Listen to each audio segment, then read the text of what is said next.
Hey everyone, welcome to another installment of Harry Potter Theory. Today we'll be discussing the rise and fall of the once extraordinarily wealthy House of Gaunt. The Gaunt family lineage descended from two very famous wizards of old, Salazar Slytherin and Cadmus Peverell.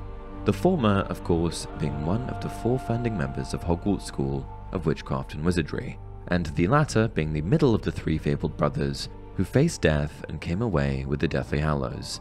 Although I can't comment too much on the affluence of the Peverell family, Salazar Slytherin was decidedly wealthy due to his ability to found a school as large and well-renowned as Hogwarts, not to mention his solo construction of the Chamber of Secrets.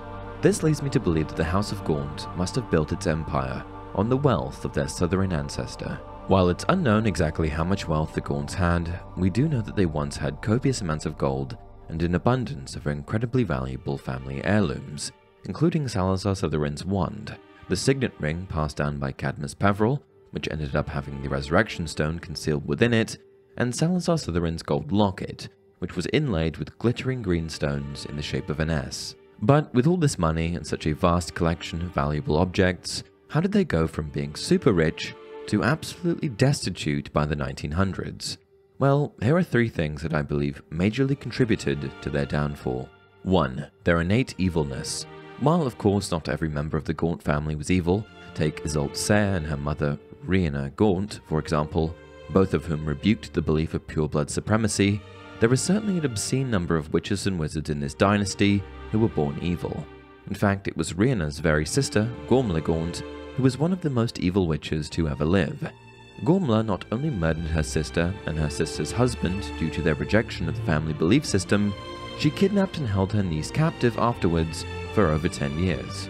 It was through these actions that the Gaunts inevitably lost Salazar Slytherin's wand, which had been in Gormla's possession until a young Isolde escaped and stole the wand, fleeing to North America, where the wand was eventually deactivated and buried on the grounds of Ilvermorny School of Witchcraft and Wizardry, with the evil actions of Gormla losing the House of Gaunt one of their most invaluable heirlooms.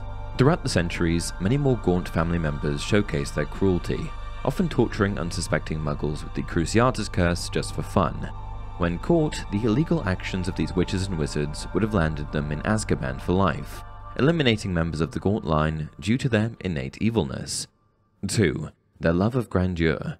As Albus Dumbledore told Harry Potter, lack of sense coupled with a great liking for grandeur meant that the family gold was squandered several generations before Marvolo was born. As with any family living outside their means, the Gaunts need to be surrounded by beautiful things was one of the main reasons they ended up so penniless. 3. Their inbreeding.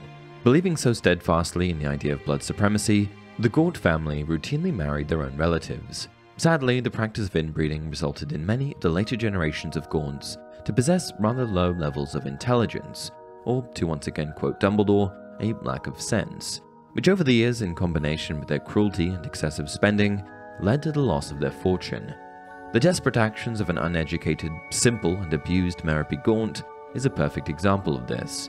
While pregnant with the future Lord Voldemort, she sold Slytherin's priceless gold locket to Borgin and Burkes for just 10 galleons. And so, it was by squandering their wealth through cruelty, living beyond their means, and making unsound decisions regarding inbreeding in their family estate that the House of Gaunt was toppled, and by the early 1900s, they lived in squalor in a small rundown shack with very little to their name indeed. And with that, we've come to the end of another video. What did you think? Do you agree with me? Please share your thoughts in the comments below, and as always, if you enjoyed this video, don't forget to like it and subscribe to the channel. Until next time, remember, it does not do to dwell on dreams and forget to live.